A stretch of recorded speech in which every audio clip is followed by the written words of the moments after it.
ゼロから始める異世界生活フォースシーズン。 Hello， 大家好，咁啊有睇過我頻道就知道啦，咁啊我係好中意愛瑪利亞啦，差唔多所有愛瑪利亞嘅手辦都會買翻嚟噶啦，咁啊點會唔會買呢一隻啱啱新出嘅角川嘅模型啊？所以今日要同大家開呢一個角川 Plastic Model Series ReZero Emilia DX Version， 再加埋係呢個角川 Online Shop 限定版。點解咁講呢？係角川限定版嘅話咧，係會送呢一個咁靚嘅 cutting map 嘅，係啦，咁啊呢一邊就咁樣啦。咁我都唔捨得用啊，所以應該都唔會用噶啦。咁另外咧就會送呢一個好嚴肅嘅樣啦，咁就會送埋呢一個，佢就叫憤怒嘅，但係我就覺得唔係憤怒咯，係啦。睇個盒先，個盒就有一換作風啦 ，Emilia 啦。咁上次就本身都想同大家開小愛嘅，咁但係就出咗啲意外啦，就斷腳啊！隔籬呢邊就 Emilia 啦，跟住後面就有嗰個圖片啦，咁就講明就DS version 咧係會有呢一個嘅笑樣嘅，所以係咪都買 DS 噶啦？因為有呢個哈哈笑嘅笑樣。但關係咧，我就已經砌咗啦。咁其實咧我就都有直播嘅，咁就大家去睇翻另一條片啦。不過就冇聲嘅。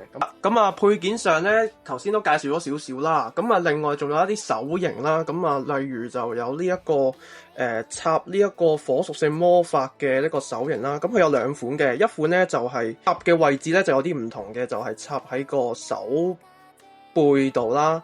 咁另一個咧就係插喺個手腕嘅中間呢個位嘅，咁啊有少少唔同啦。咁但係基本上咧手型係一樣嘅。咁啊另外有拳頭手啦，揸呢個武器嘅手啦。咁今次亦都附送咗一個嘅冰劍啦，我稱為叫做。咁啊因為就係呢個第3季嘅版本啦，所以佢就終於有武器啦。咁啊另外就有呢個火屬性魔法嘅呢個冰啦，咁樣啦。咁跟住另外有支架啊，兩個主體啦。咁亦都有面嘅，首先笑樣啦，唔係呢個認真樣呢個特典版啦，係啦。咁啊跟住呢一個吶喊樣啦，跟住呢一個嘅嚴肅樣啦，係啦。咁其實呢兩個都有分別喎，其實睇落去都少少分別，因為一個係紅卜卜嘅妙嘅，一個就紅啲咯，一個就冇咁紅咯。但係眼神就其實差唔多，真係。咁另外就笑樣啦，同埋今次 DX 附送嘅呢個哈哈笑嘅樣啦嚇。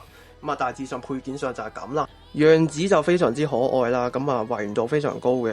首先大家一定係望中心先嘅，我明嘅，因為始終大家如果玩開以前嘅 Figma 咧，係真係做唔到而家呢一個嘅效果嘅。咁而且呢一個咧造型咧係第2季開始嘅，咁亦都係第3季最近先至轉咗呢一個造型啦。所以咧我可以講咧呢一隻模型咧基本上其實係第3季造型嚟嘅，係啦，因為有埋冰劍啦嚇。頭髮有幾件分件砌埋一齊啦，咁啊好靚啦，一個淺色嘅灰嘅一個頭髮啦，咁有幾條髮絲咁樣啦，咁呢啲都要好小心，因為驚會斷啦嚇，係啦。咁另外就胸口咧，佢有幾件件砌埋一齊嘅，係啦。咁啊粒石咧就全部都係上咗顏色，咁啊唔需要貼紙，全部幫你上晒顏色，而係另外再用一個包裝幫你包住佢，咁就分開另一件件咧就係上顏色件嘅。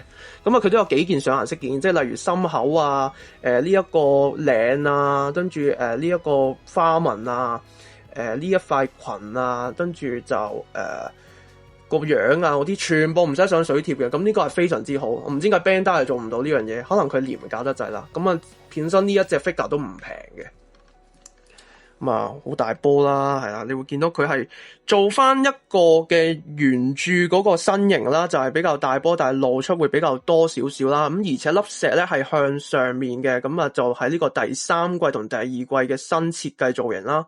咁就以前就係喺個事業線嗰度嘅嗰粒石吊住喺事業線嘅，咁通常 cosplay 都係咁啦嚇。咁而家就轉咗個設定啦，已經。佢官方就話會出翻一隻嘅4隻唔同顏色嘅用油，咁啊但係要等多2個月先出。咁啊香港我諗都要等一排先出。咁啊應該無倉應該都有嘅，之前我見星野我都有嘅。試啲關節先，可以呢邊擰咁多啦，呢邊咧。我跟住向前咧就冇嘅，因為兩條頭髮頂住咗，咁就咁上下啦嚇。向後咧就惡高少少啲啦，但其實都冇影響，好似冇任何喐動過咁樣，係啦。咁啊可以轉動啦，咁啊微向左、向右，右就好似多啲，係啦，呢邊就都係啦，都可以多啲嘅，就可以側少少啦。咁啊，手部啦，手部可以平舉，咁啊一個旋轉關節啦，其實有一個嘅，我唔知大家睇唔睇到疊 join 嘅，不過係好輕微嘅，非常之輕微，所以其實都好廢嘅，冇乜用嘅，係啦。咁啊，手踭喐動咧就多過90度嘅，係啦。咁啊呢度就冇四喐動嘅，冇手臂轉動嘅，係啦。咁就但係個手臂轉動去邊咧，就去咗呢度嘅，呢一度，呢度就有一個轉動嘅，係啦。好，咁啊手嘅關節就同之前出嗰幾隻一樣啦，都係呢一個嘅波 join 關節啦，另外要砌嘅，咁就唔講啦。其實都係咁上下，都係向上向下左右擰，咁你可以轉動咁樣啦吓。向前就咁嘅啫，即係得咁多嘅啫。向後咧就多啲啦，就可以屈高少少，但其實都好似冇乜用，因為始終你個動作都唔係擺到好大，係啦。左側右側，佢隻腳咧冇嘅，其實基本上咧就遞咁高嘅啫，只能夠，因為頂住晒噶啦，已經入邊啦，係頂住晒嘅。咁啊，向外咬咧就真係得好少，可能係反而佢個膝頭哥可動咧就好高嘅，咁就有90度以上嘅，係啦。咁啊，腳趾喐動就一般啦，向上啦，向下啦，跟住可以左右擰啦，咁樣嘅，咁啊都係一般模型，即係你玩開30 ms 啊，或者係其他女性模型 figure 咧，咁都係大概咁上下嘅可動噶啦。不過我就冇諗過。佢外形係真係靚嘅，但係佢又冇俾一啲配件，即係例如啲千速同埋龍內出嘅模型，都出過模型嘅 Good Smile， 但係佢都會好似 Figma 咁樣俾翻一個更換裙你咧，可以換做其他姿勢咁樣，可以擺得可以再大啲嘅動作。咁但係我唔明點解今次國村咧佢賣成800蚊咁貴啦，真係800蚊啊！我呢套嘢。都唔會俾一個配件嚟更換咯，咁我覺得呢樣嘢係爭咁啲咯，即係如果佢俾埋嘅話，其實我覺得個價錢就會合理翻少少咯，係啦，因為其實佢配件上真唔係好多，係啊，手型幾隻，得個幾隻，跟住得一把刀，其實應該俾2把刀，係啦，咁可能有埋個盾都仲好啲，因為大家如果睇第一季咧，佢有用盾噶嘛，即係第3季有唔同武器啦，但係第一季已經有用盾噶啦嘛，或者嗰啲升喺度嗰啲兵柱啊嗰啲，咁啊佢又冇俾，咁啊爭咁啲啦。跟住就呢一隻啦，泳裝版本啦，頭部就可以擰啦，跟住呢度又可以左右擰，哇，好難擰啊，都係頂住晒，係啦。好啦，咁啊手可以平舉啦，係啦，平舉咗啦，咁跟住就多一個90度啦，跟住呢度其實有個轉動嘅，但係咧就好緊，咁就要用翻少少掹力掹住佢轉啦，你又唔驚呢度斷，所以你要好小心咁樣轉佢。走就有個波張關節啦，咁啊呢個咧個腰咧都係喺上胸位置嘅，咁啊向前就咁啦，向後咧就咁樣嘅，左側右側係啦，咁啊得好少嘅啫，其實係啦，側腳呢個就好似好少少啦，就可以擘開啲，但係都係有頂住嘅，咁但係都好過呢一隻。咁啊，向前遞咧都有一個幅度嘅，向後咧就都有少少啦，係嘛？唔係，都唔少喎，都多嘅，係啦。咁啊，跟住有個膝頭哥轉動啊，呢個都講漏咗。其實佢有一個膝頭哥轉動嘅呢個位，係啦，有個膝頭哥轉動嘅90度以上嘅膝頭哥啦，關節啦，跟住就。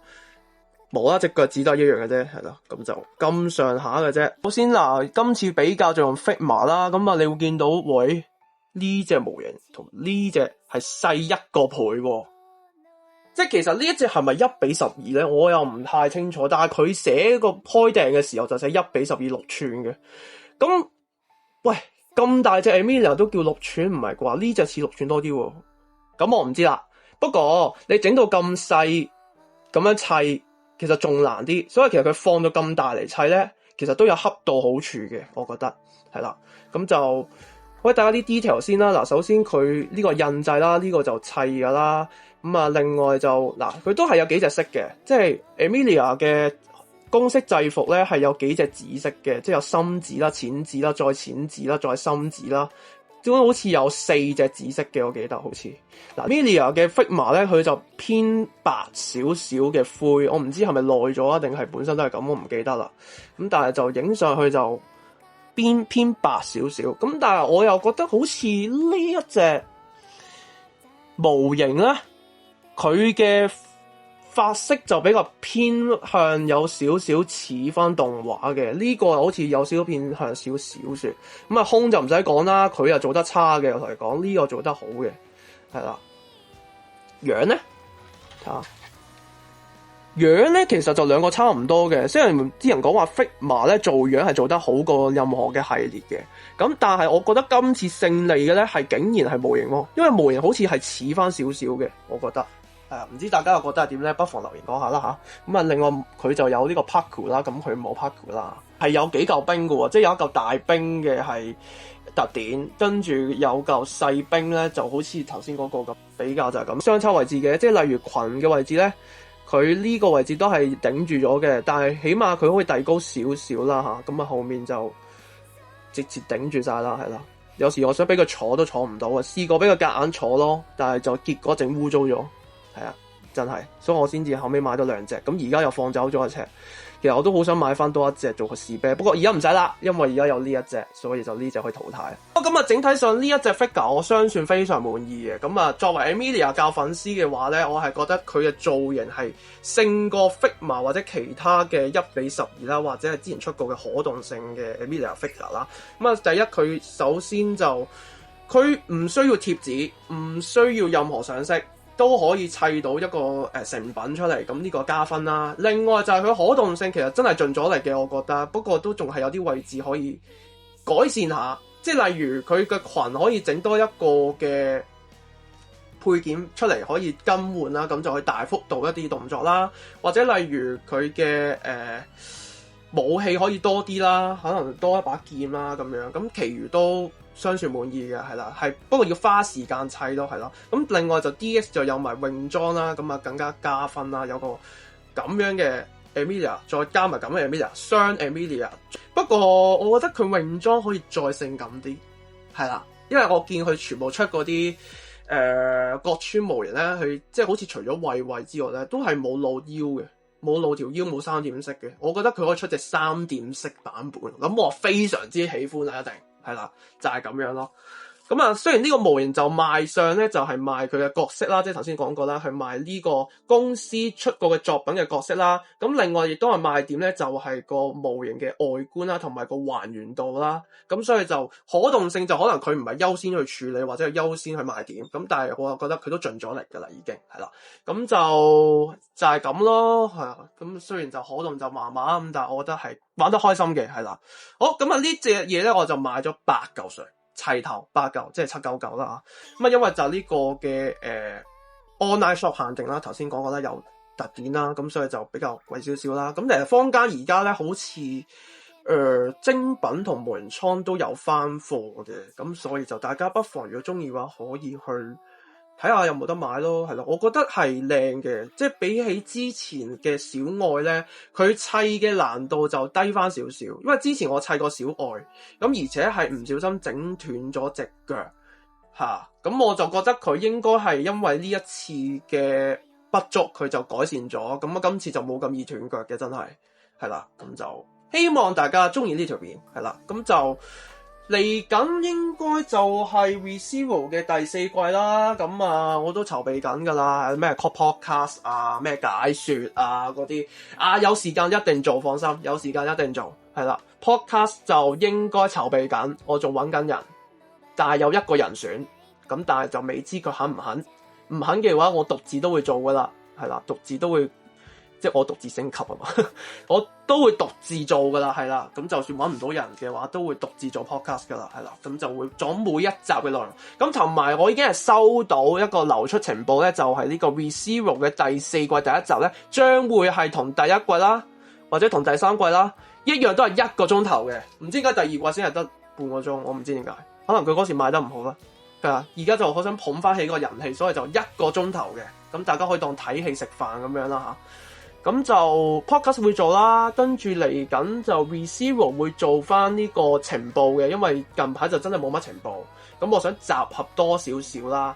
近排嘅情報，咁啊4月開始咧就每個月都會做嘅，咁啊應該就月頭做一次啦，月中做一次同月尾做一次，3次分開，咁如果咪就集中埋一齊就好混亂嚟，如果咪係啦嘅情報片啦，咁跟住懶人包我就已經做晒㗎啦，咁就3集大家可以喺溫書啦，咁樣就睇翻呢一個第1至第3季嘅內容啦。咁而冰結之絆我亦都會籌備中㗎啦，製作緊㗎啦已經，咁就會寫埋稿咧，就應該預計喺動漫節之前就會出呢個冰結之絆嘅。